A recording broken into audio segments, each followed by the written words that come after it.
It's time to hit the panic button, because you have to give a speech.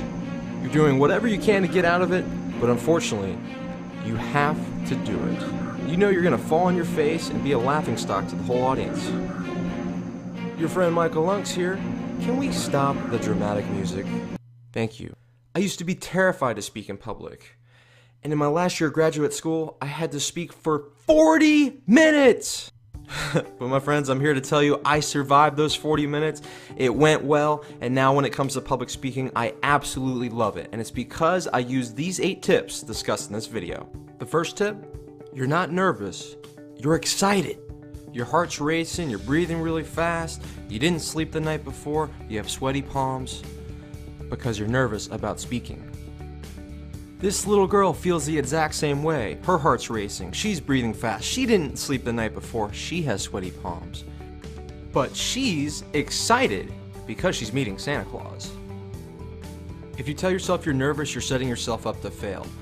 You're having the same response whether you're nervous or excited. Tell yourself you're excited and you'll do much better. Tip number 2, you love your audience. I learned this tip from magician Howard Thurston. Before performing, he would tell himself repeatedly, I love my audience, I love my audience, I love my audience. Doesn't this make sense? If you're speaking with someone you love, friends, family, isn't it much easier to speak to them? Tip number 3, talk to one person at a time. I learned this tip from Zig Ziglar. He explained that when he talks to thousands of people, he really only speaks to one person at a time.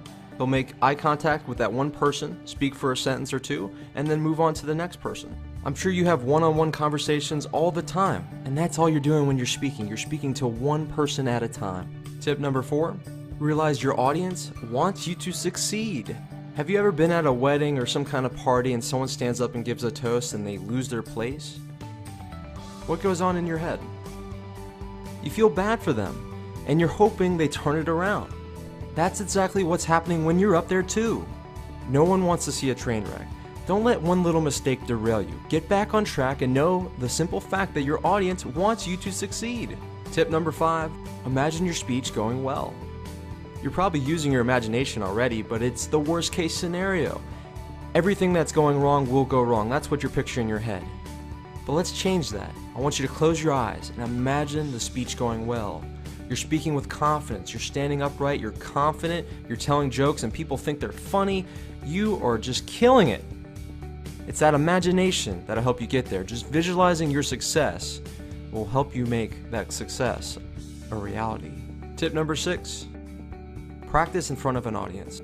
I've had many people tell me to rehearse in front of a mirror, but that doesn't help you. You're anxious because it's the people you're speaking to. So the best way to get over it is to practice in front of other people.